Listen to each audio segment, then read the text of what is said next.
name is David Flaherty, and I am here at this turning of the season with two of my dearest friends in the world.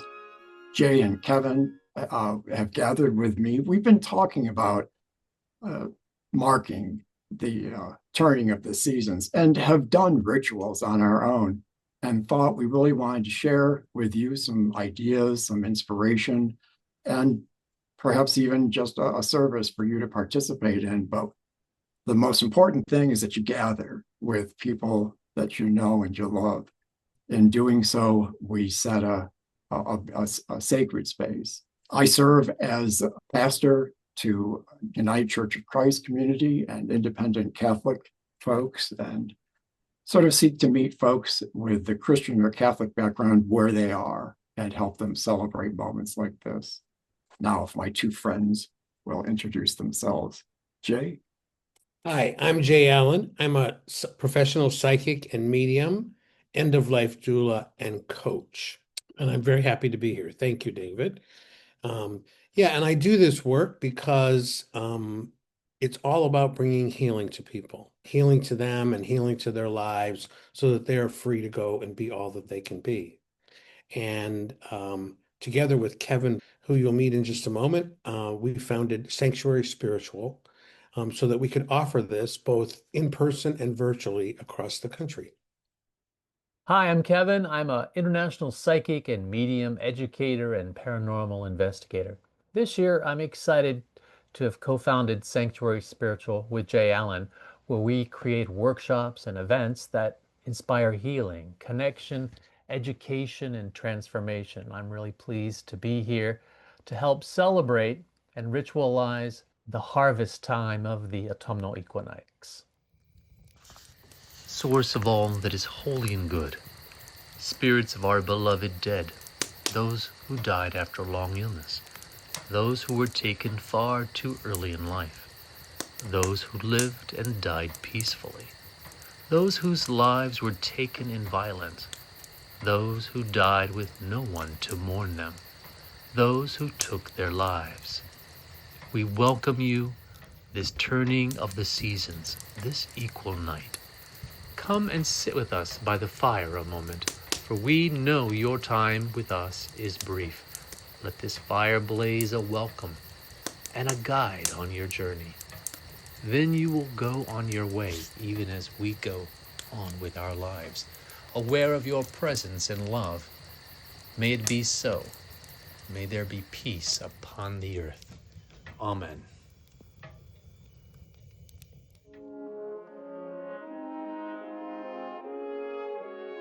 We shall not cease from exploration, and the end of all our exploring will be to arrive where we started and know the place for the first time. T.S. Eliot. The gathering of greens and flowers to arrange in a circle and fasten together so that it might be hung on a wall or a door or even worn on one's head seems to be as old an idea as we are. The thought that wreaths bore a symbolic language of festooning and celebration, or a placing of honor upon someone, seems most appropriate at the turnings of the year, at equinox and solstice. The autumnal equinox seems most especially appropriate as the harvest is so much a part of this marking in time. So along with the traditional ideas a wreath would speak to those who look upon it, in these days we might see our labor come full circle in the wreath fashioned out of wheat, oak leaves, ivy, or dried flowers of the season. It might also speak in praise of the mighty act of harvesting, a communal act that involved everyone and whatever skill they had to offer, an act of great importance, as its abundance would feed and keep warm the entire community throughout the cold and dark of the quickly approaching winter. Would you consider a wreath this turning of the year? Consider speaking to the world around you with a wreath of goodwill, healthy challenge, welcome, and witness to the human family we all belong to. What will your wreath say to those who look upon it, hung on the front door or in a window for all to see? perhaps a calling out for the continued labor for justice among all peoples, that we might one day live in peace. It could sound a pledge of solidarity with those who work the land to feed us all, or even solidarity with those who have not the abundance we share at this time of year. Eliot reminds us our explorations bring us home, full circle, seeing the familiar with new eyes. So may the circle you weave today be more than a decoration or an accessory, but a reminder of belonging, gratitude, and the turning seasons that bind us as one.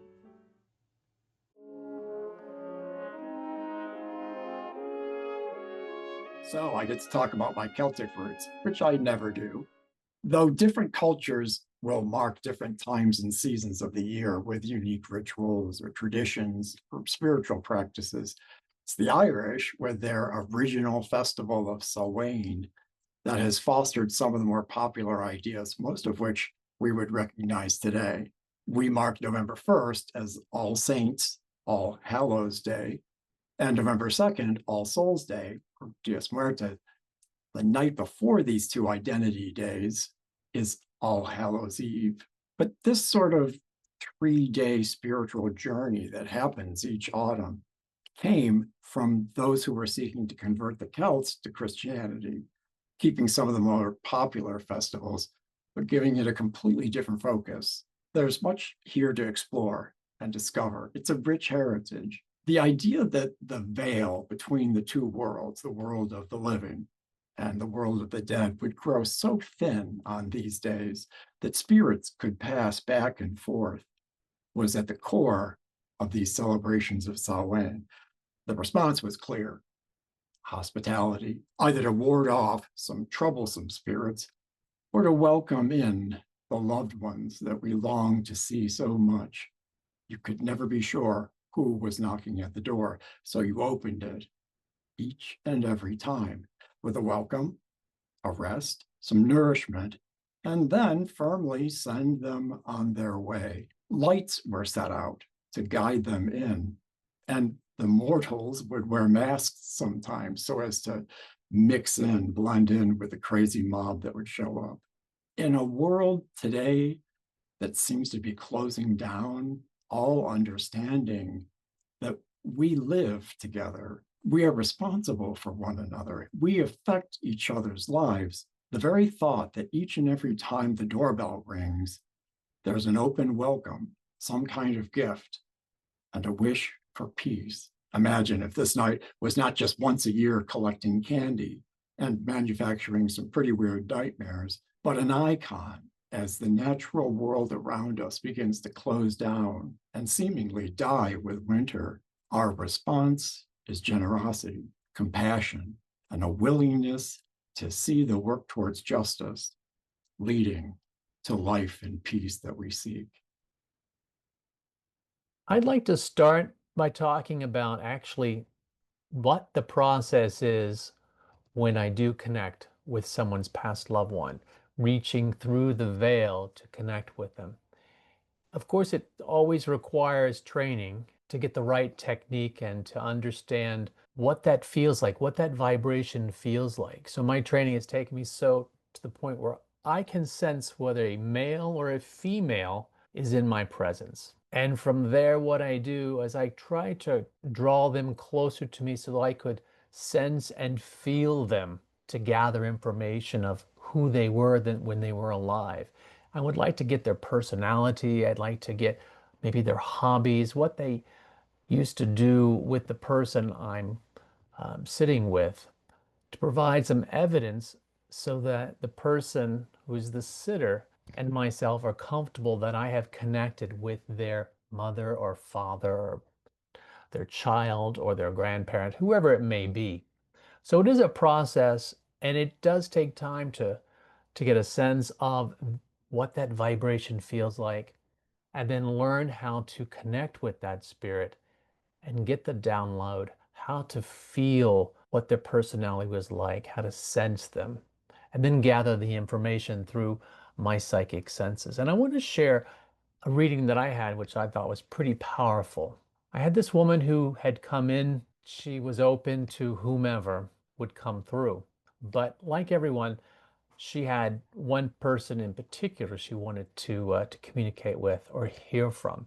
And I didn't want to hear those details because I wanted to see how it naturally came. So after a couple of spirit loved ones had come through, I connected her with her mother, who had passed away many years earlier. That was really the actual person that she wanted to communicate or hear from. And that communication offered them a brief but, meaningful reunion. And that's what we like to do, is create a reunion, a mini reunion with them when we do this mediumship reading. Their relationship had really been strained towards the end of the mother's life. And I was able to gather that information and understand the emotions and reflect those emotions back to the daughter just to confirm that. And this particular reading helped release the daughter's heavy burden of guilt that she had. And she shared that it brought her the healing and closure that she really deeply needed and wanted, provide her with closure that she needed. And of course, I didn't know any of this at the beginning, but through the mediumship readings that we do, that's our job, is to provide them a little reunion, get a message from the mother who connected with her daughter, apologized for the distance that they had, and really helped bring peace and healing to that relationship. So thank you, David, for the opportunity to share with you and to be your guest today. I'm drawn to this work because it is a source of healing for the people who are still living. And it's a real privilege and a real honor to be the channel with which their loved ones come from the other side of the veil. I confess that I'm not always the best judge of what's the greatest impact for a reading. So there have been times when I've thought that I've done an okay reading, but it's had impact far greater than I could ever have imagined. Because at the end of the day, I think what's really important for me is that the connection, the reunion with a loved one who's passed allows the person who's still here to be more fully alive, more fully connected with the people that they love who are here, and more fully who they are in their own life. And I would just mention one reading in particular, maybe two, but one in particular with a gentleman whose wife had passed away from cancer when she was in her 40s. He had a lot of guilt about how he had cared for her, even though the evidence would suggest that he had been a wonderful caregiver and had been very attentive to her. Their relationship had been one that was quite tumultuous throughout its existence. There were lots of ups and downs, but he cared for her and when she passed from cancer, but he was still very much racked with guilt about whether or not he had been present for her, whether or not he had given her what she needed, and whether or not she was satisfied that he had been the spouse that he wanted to be. And when she came back, it was so very clear that all the things that he was feeling guilt about, she wasn't.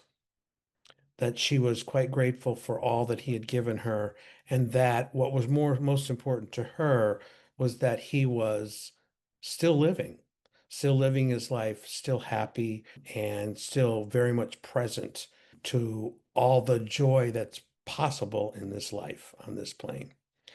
And what I saw was over time, and he's been in touch with me many times since his reading, what I saw with him is that this freed him to actually go on and really be present in his own life. And for me, that's really what the gift is that he can be present in his own life. And, he's pursued another relationship and is happy in that and happy knowing that his former wife, that's what she wanted for him.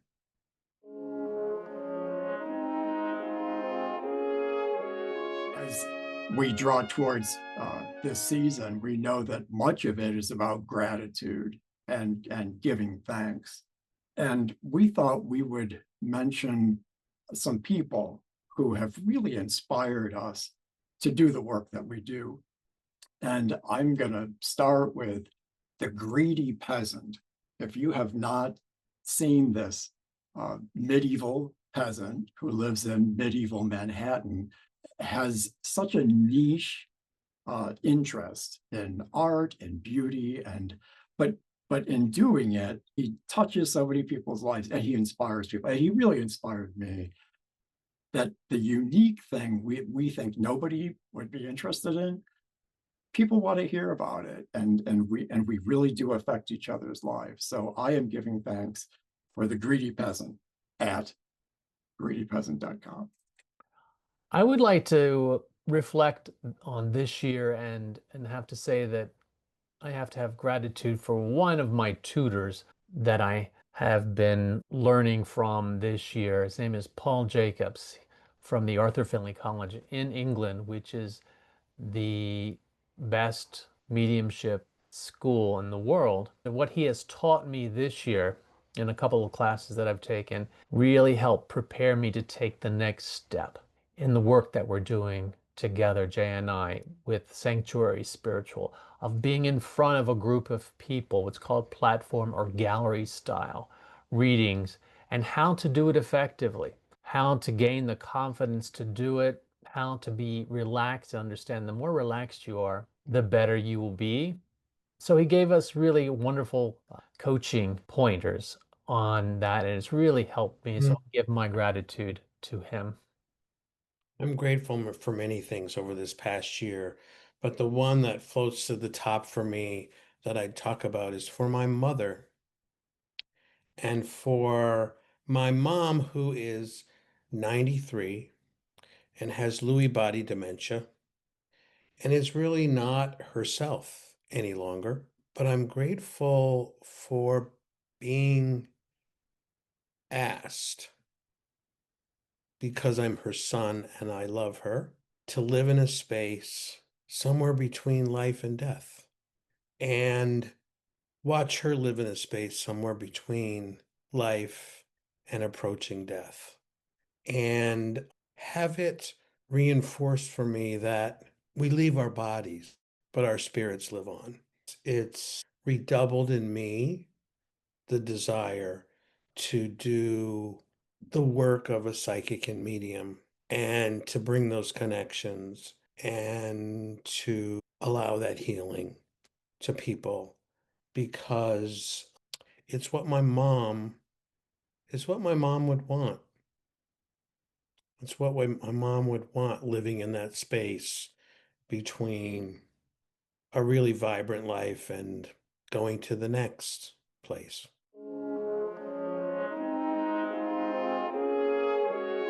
When I was a kid, there was a magazine we used to get, well, I used to get, it was called Ideals.